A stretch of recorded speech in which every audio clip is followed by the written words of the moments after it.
Olá pessoal, boa noite.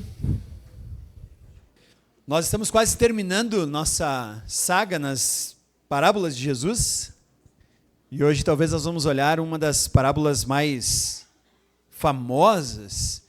Ao mesmo tempo é uma parábola que dá um pouco de trabalho para entender. Que é a parábola das 10 virgens. Eu considero essa parábola quase tão trabalhosa quanto aquela do servo desonesto, lembram? A segunda parábola que nós trabalhamos aqui foi a parábola do administrador desonesto, e ela deu um pouco de trabalho para a gente entender. E essa aqui, ela também é bastante desafiadora. Antes de continuar, eu quero dizer que o Rabisco aceita nomes para orar, tá? Eu já tenho um que eu vou botar ali no bolsinho dele depois. Vamos ver como é que vai acontecer a coisa aí, tá? Ou pode até ir lá em casa, orar em loco, não tem problema. Tá? Andar debaixo da minha casa, todo teu ali. Não é o andar, é o térreo. Parte de baixo. Muito bem, pessoal. Então, nós vamos olhar essa parábola, que é bastante desafiadora. Então já pode abrir a tua Bíblia no texto de Mateus, capítulo 25, do versículo 1 até o 13, nós temos essa parábola que é bastante desafiadora. Então ela diz assim, vou começar lendo o texto, depois a gente dá uma olhada para ela. O reino dos céus será, pois, semelhante a 10 virgens, que pegaram suas candeias e saíram para encontrar-se com o noivo. 5 delas eram insensatas e 5 eram prudentes. As insensatas pegaram suas candeias, mas não levaram óleo. As prudentes, porém, levaram óleo em vasilhas, junto com suas candeias. O noivo demorou a chegar, e todas ficaram com sono e adormeceram. À meia-noite, ouviu-se um grito: o noivo se aproxima, saiam para encontrá-lo. Então todas as virgens acordaram e prepararam suas candeias. As insensatas disseram às prudentes: dê-nos um pouco do seu óleo, pois as nossas candeias estão se apagando. Elas responderam: não, pois pode ser que não haja suficiente para nós e para vocês. Vão comprar óleo para vocês. E saindo para comprar óleo, chegou o noivo. As virgens que estavam preparadas entraram com ele para o banquete nupcial, e a porta foi fechada. Mais tarde, vieram também as outras e disseram: Senhor, Senhor, abra a porta para nós. Mas ele respondeu: a verdade é que não as conheço. Portanto, vigiem, porque vocês não sabem o dia e a hora. A gente termina essa parábola e diz assim, ok, tem algumas coisas aqui meio estranhas, as 5 das mulheres parecem ser bastante egoístas, né? Elas não querem partilhar com as outras aquilo que elas precisam, e fizeram com que as outras perdessem toda essa festa de casamento, né? Então fica bastante complexo, e quando eu olho para essas parábolas, eu sempre gosto de ouvir o que outras pessoas já falaram sobre isso. Então eu confesso a vocês que eu li mais ou menos 10 comentários de teólogos a respeito dessa parábola, e eu achei algumas coisas interessantes e separei algumas delas para explicar para vocês. Orígenes, um cristão do início do século, ele é um dos pais da igreja, ele vem depois dos apóstolos, e ele disse que o óleo que essas mulheres precisavam em suas candeias eram as boas obras. E esse óleo, então, era o que iria deixá-las acordadas. Um outro teólogo bastante famoso, Agostinho de Hipona, ou Santo Agostinho, ele disse que o óleo é a caridade, que significa o amor. E o coração queimando de uma consciência pura que brota das boas obras é o que mantém o fogo aceso. Também nós temos um outro teólogo, Tomás de Aquino, que concordou com Agostinho, dizendo que o óleo é a caridade, as boas obras que nós devemos fazer. Martinho Lutero, falando sobre essa parábola, disse que, na verdade, o óleo é a fé genuína que promove salvação. Calvino também andou na mesma linha e ele disse que a fé genuína e a perseverança, é óbvio, Calvino tinha que falar de perseverança, né? A perseverança da salvação. Também teve um teólogo um pouco mais contemporâneo, se é que a gente pode dizer isso, né? Charles Spurgeon, ele fala que o óleo é a graça que só é derramada pelo Espírito Santo. E um outro teólogo inglês, eu andei por uns pântanos teológicos aí, um teólogo universalista chamado William Barclay, ele disse que é a vigilância prática. Nós devemos estar preparados.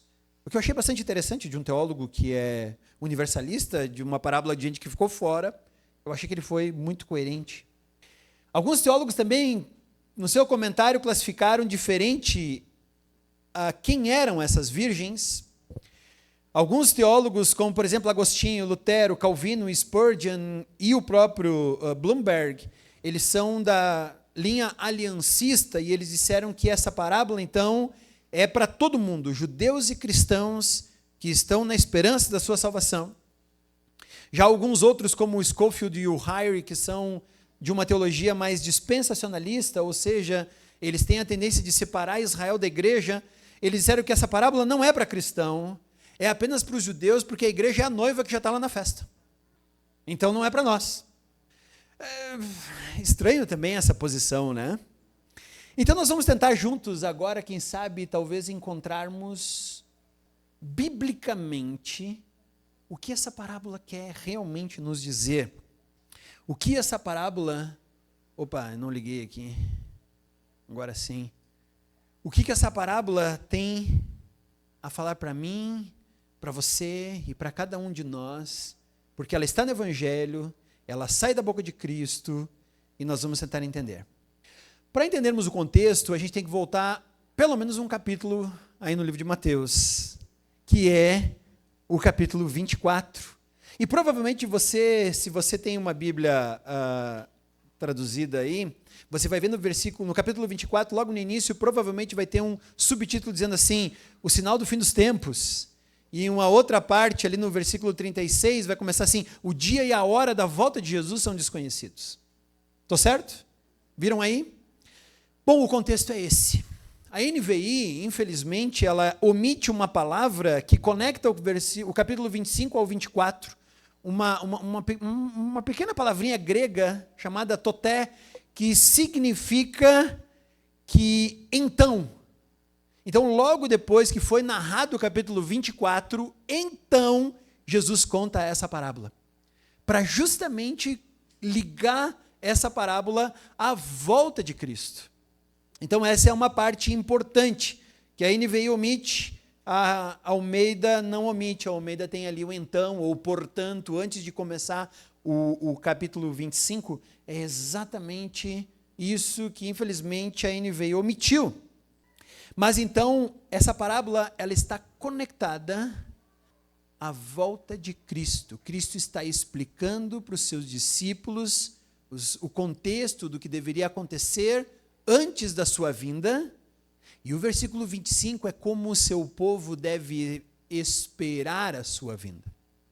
Nós temos que estar preparados. Jesus fala seu discurso profético a respeito da sua segunda vinda no capítulo 24. Jesus não separou a igreja de Israel na tribulação, quando ele fala do versículo 15 a 28 do capítulo anterior. Então Jesus não está separando Israel da igreja aí. Jesus fala do seu retorno glorioso, uma única vez, sem etapas, ele esclarece muito bem isso, e a ênfase então está em vigiar, portanto, vigiem, versículos 42 ao 44, ele fala do versículo 24, tá? Portanto, vigiem, porque vocês não sabem em que dia virá seu Senhor.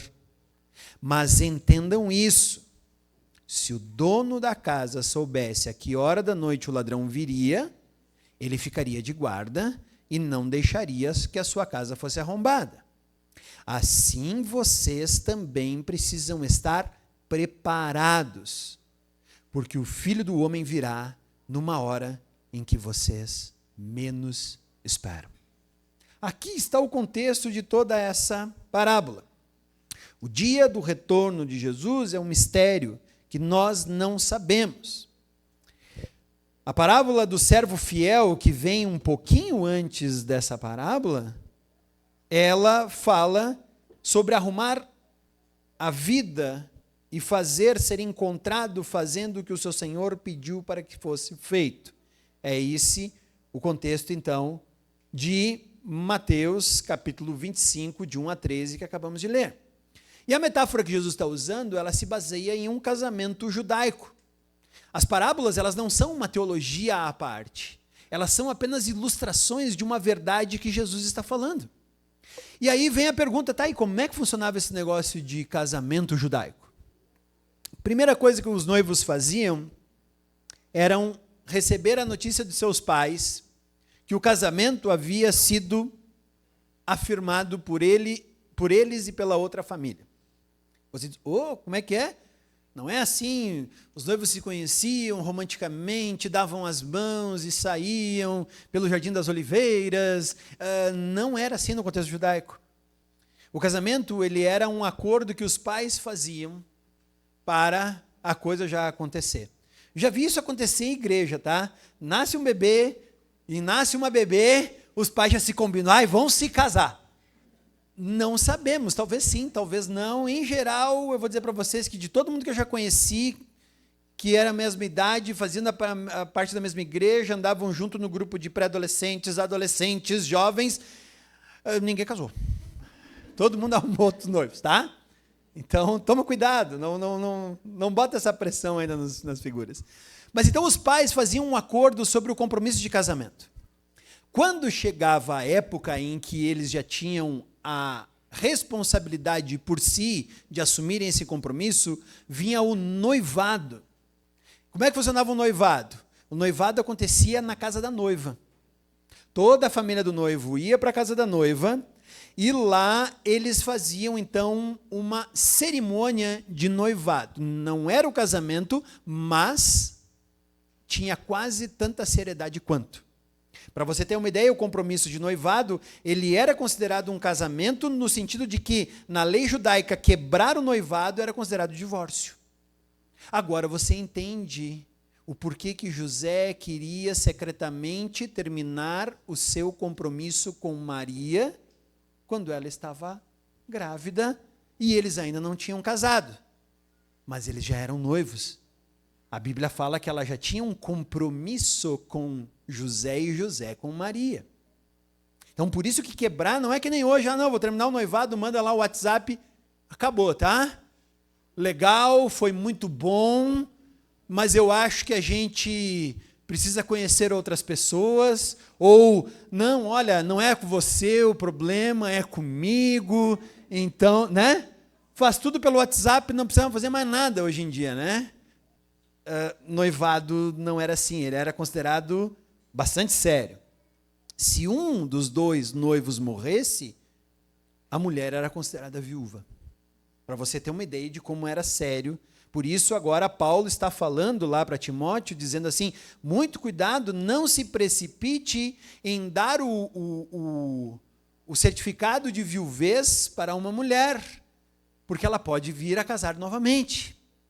E a igreja tinha que se responsabilizar pelas viúvas, e às vezes o que acontecia era exatamente esse contexto. Fiquei viúva, agora... Não, calma, ela vai arrumar talvez outro marido, ela poderia, isso era bem comum.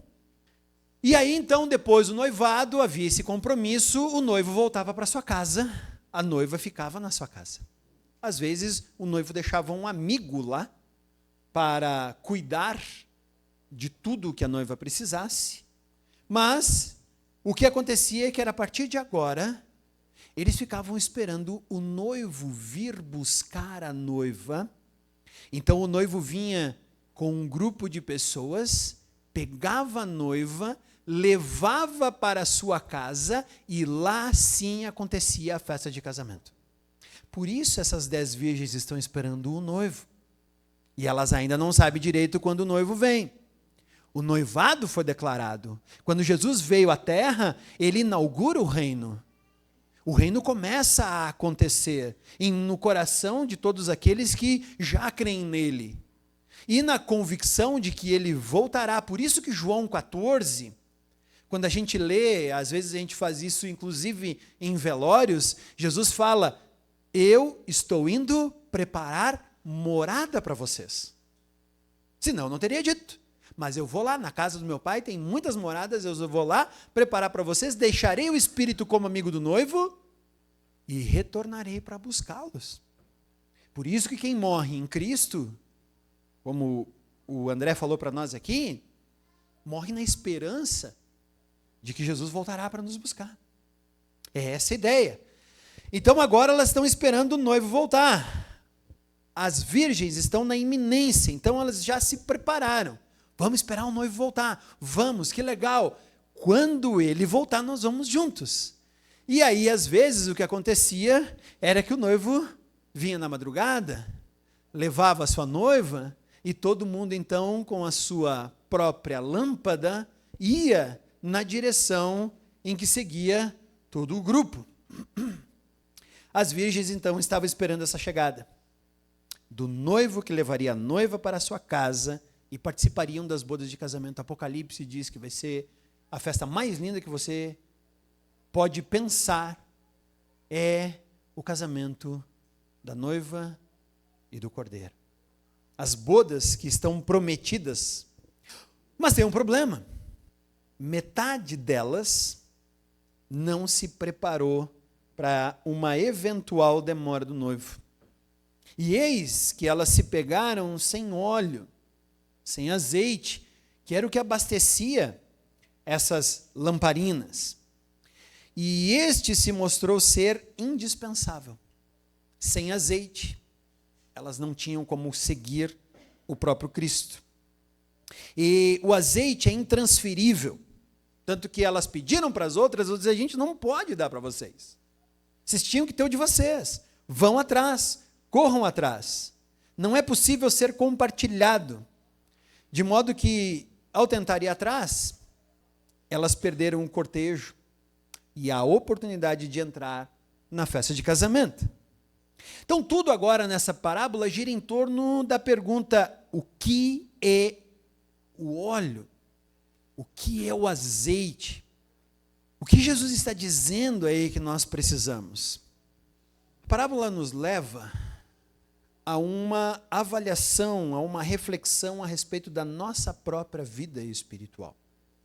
Se eu perguntar para você, se Cristo voltar agora, você está pronto? Essa é a pergunta. Será que eu estou pronto? É legal que quando a gente olha para essas 10 mulheres, o grupo parece exatamente igual. Em um primeiro momento, nós temos 10 mulheres vestidas para um casamento, levando lamparinas. Mas bastou demorar um pouco a coisa a se desenrolar, e nós vimos que os grupos eram diferentes. Jesus mesmo já nos deu essa dica. Ele disse que umas eram prudentes, outras eram tolas. Então Jesus mesmo disse, olha, umas eram prudentes, as outras não. Jesus já classificou os dois grupos. Jesus já tinha falado a respeito disso em Mateus capítulo 7, versículo 23, quando ele diz que muitos, quando ele voltar, dirão que fizeram exatamente tudo o que precisavam. Mateus capítulo 7, abra aí, versículo 23. Vamos ler a partir do 21, que diz assim: nem todo aquele que me diz Senhor, Senhor, entrará no reino dos céus, mas apenas aquele que faz a vontade do meu Pai que está nos céus. Muitos me dirão naquele dia, Senhor, Senhor, nós não profetizamos em teu nome não expulsamos demônios e não realizamos muitos milagres? Então eu lhes direi claramente, nunca os conheci. Afastem-se de mim, vocês que praticam o mal. Se você voltar lá na parábola, O que Jesus fala para aquelas mulheres é: eu não conheço vocês. Versículo 12. A verdade é que eu não conheço vocês. Puxa, mas será que o óleo faz com que Jesus não os conheça? A gente pode pensar exatamente como todos os outros teólogos, e nós podemos dizer que o óleo, na verdade, é sim a graça, a fé, a perseverança, tudo aquilo que é necessário, o Espírito Santo, o derramar do Espírito, a graça, que só pode ser selecionado pessoalmente, única e exclusivamente. Nós não podemos ter fé por outras pessoas. Eu não posso ter fé pelo meu colega, pela minha esposa, pelo meu filho. É algo que cada um precisa ter por si. E é por isso que quando nós entramos nesse meio espiritual em Cristo, nós só podemos entrar por meio da fé. Hebreus fala, sem fé é impossível agradar a Deus. É só os que derramam fé no sacrifício de Cristo que recebem um portão aberto na direção da graça e fazem parte da família de Deus e estão agora com eles. O problema é que enquanto estamos aqui, nós somos parecidos com essas virgens dormindo, esperando a volta de Cristo. Por quê? Porque todos nós hoje, nominalmente como cristãos, somos parecidos. Talvez, se nós olharmos para essa parábola ali, essas virgens frequentavam a mesma igreja. Talvez domingo estavam no mesmo culto. Quem sabe, durante a semana, participavam do mesmo grupo célula. Quem sabe até faziam obras por aí de caridade ou alguma coisa assim para ajudar as pessoas. Mas algumas delas apenas tinham fé que leva à graça e à presença e o selo do Espírito Santo. O Evangelho pregado por Cristo já nos prepara para tudo. Tudo que é necessário para nós esperarmos a volta de Cristo já está no Evangelho. Nós recebemos, quando depositamos fé na cruz de Cristo, o Espírito Santo. Como o Jaime falou e iniciou hoje, somos inseridos em um corpo chamado igreja. Servimos aos outros com os nossos dons que recebemos e somos servidos pelos dons dos outros a nós.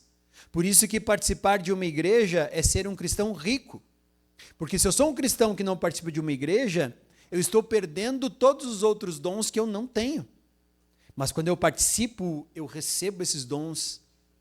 Ao mesmo tempo, a igreja é mais rica quando eu participo dela, porque o dom que eu recebi é manifesto nela, e as outras pessoas que não têm esse dom podem desfrutar disso. Por isso, essa armadilha contemporânea de cristão sem congregação não funciona. Não funciona. Por quê? Porque você não é o cristão que poderia ser quando você está sozinho escutando bons estudos lá no YouTube. Por quê? Porque tem pessoas com dons aqui no meio que podem me servir. E eu sou mais rico quando estou aqui do que quando estou sentado na frente de uma tela de computador, mesmo que eu esteja escutando um bom estudo. Eu ainda sou um cristão muito pobre quando eu digo que eu não preciso de uma igreja onde eu deva congregar. Essa é toda a questão. Então nós servimos uns aos outros. Nós praticamos as disciplinas espirituais, como a leitura da Bíblia, a oração, o jejum. Nós ajustamos o nosso coração pecaminoso e pecador, pedindo perdão uns aos outros, perdoando aqueles que nos ferem, e nós vamos agora perdoando e sendo perdoado.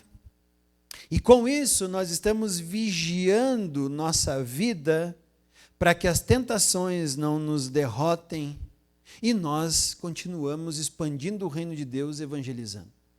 Como o André falou para nós aqui. Aonde vou evangelizar? Aonde Deus te colocou? É num hospital? Evangelize. É numa universidade? evangelize. É numa escola? Evangelize.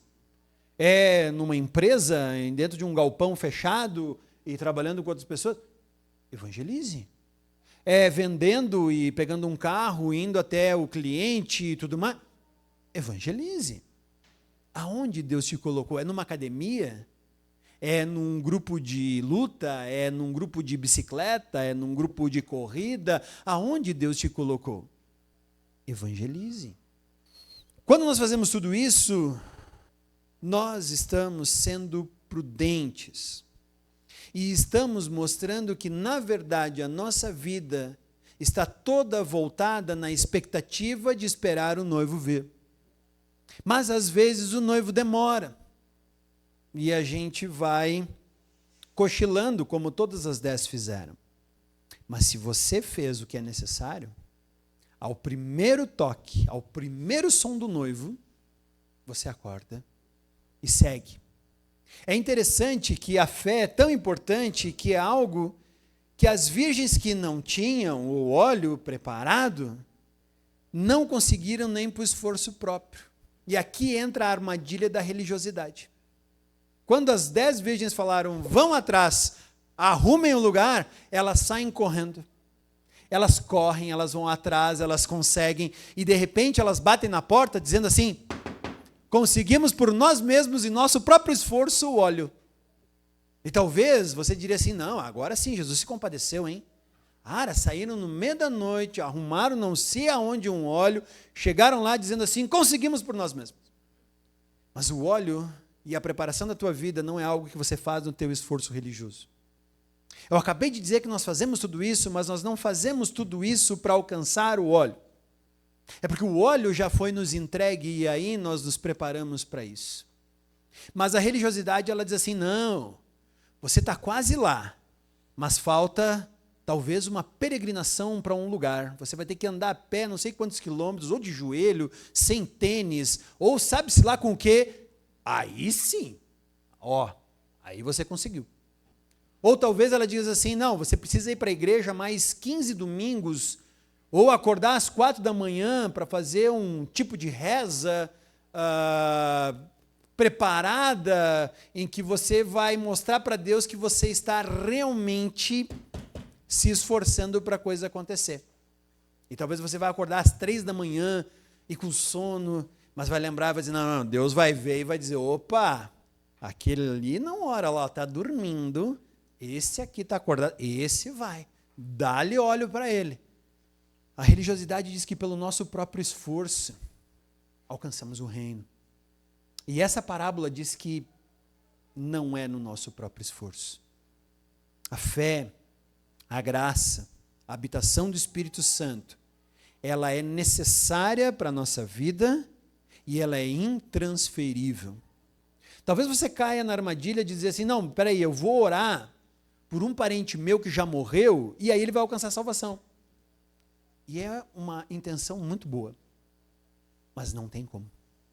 Ou ele teve e está lá nos esperando, ou ele não teve. E por isso essa parábola, ela se torna agora muito complexa, porque ela inclusive me avisa que tem pessoas aí fora que estão ficando sem óleo. E não adianta quando vier o noivo, nós dizermos, vá comprar. Hoje nós temos a oportunidade e o privilégio de mostrar para as pessoas aí fora que elas podem colocar, por meio da fé e da graça salvadora de Cristo, o óleo nas suas lamparinas espirituais.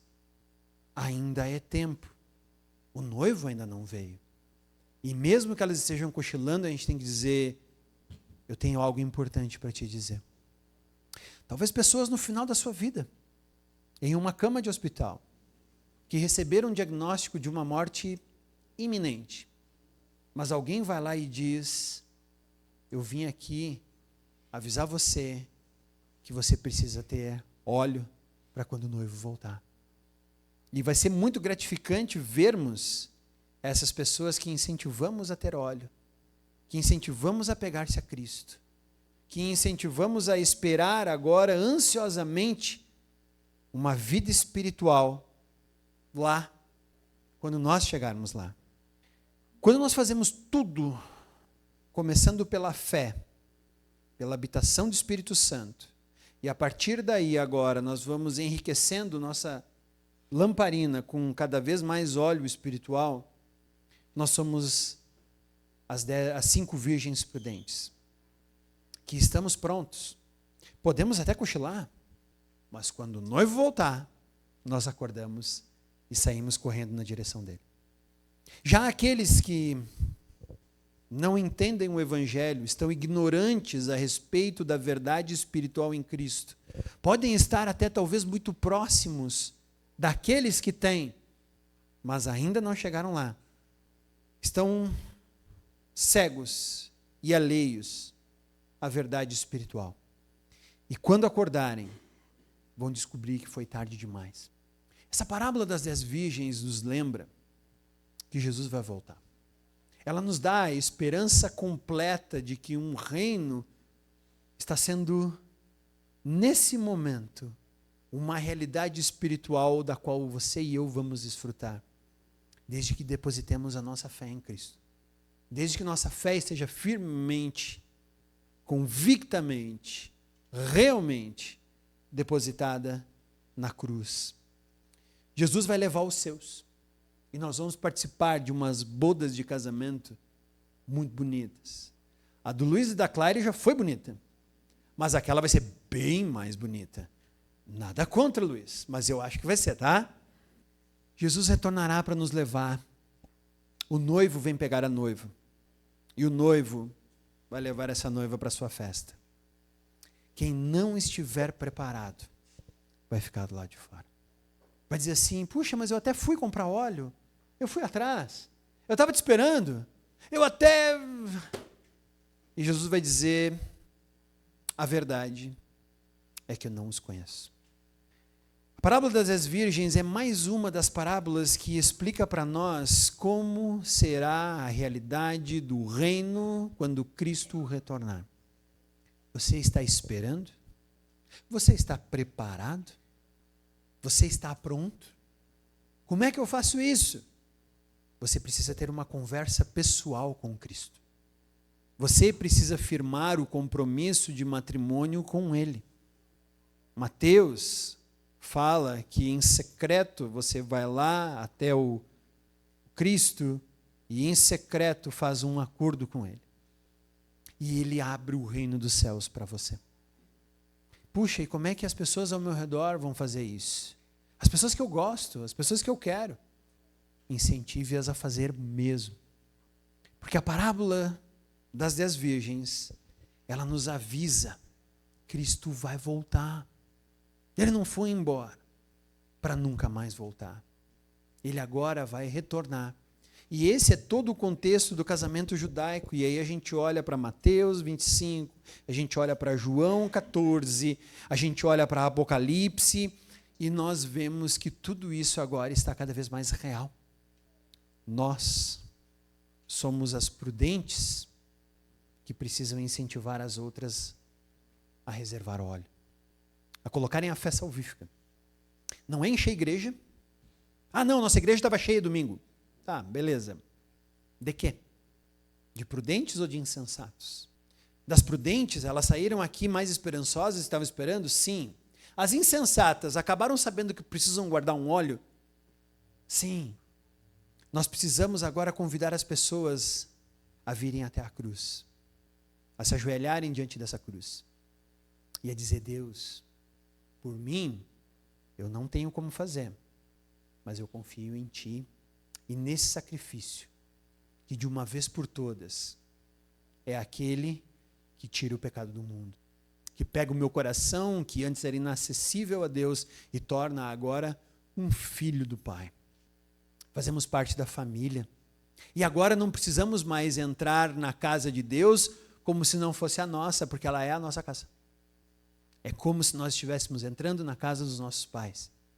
A gente tem chave, a gente tem controle, a gente entra, abre a geladeira e se sente à vontade lá dentro. O reino dos céus é assim. Uma festa de casamento, no qual nós somos os participantes e nos satisfazemos com a presença de Cristo. Você está pronto? As pessoas ao teu redor estão prontas? Vamos orar? Senhor Deus, a tua graça é maravilhosa. A tua graça é abundante. E ela alcança qualquer um que corajosamente admitir que não consegue por si mesmo. Nós estamos na iminência do teu retorno, da tua volta. Cada vez mais se fala em um fim, em alguma coisa diferente. E nós estamos esperando. Enquanto pessoas olham e procuram a resposta na terra, nós olhamos para o céu, porque é de lá que vem a nossa esperança. Cremos e esperamos tua vinda. Como essas virgens que estavam prontas, também queremos nós estar. Se algum de nós aqui hoje ainda não fez esse voto pela graça, possa fazer contigo. E possa estar convicto de que está pronto. E tudo mais, Senhor, seja apenas apresentarmos o teu reino para aqueles que ainda não conhecem. Para que o teu reino cresça. E tudo seja para a tua honra e glória. Para que aquelas bodas sejam plenas e repletas. Esse é o nosso desejo. Em nome de Cristo esperamos. Amém.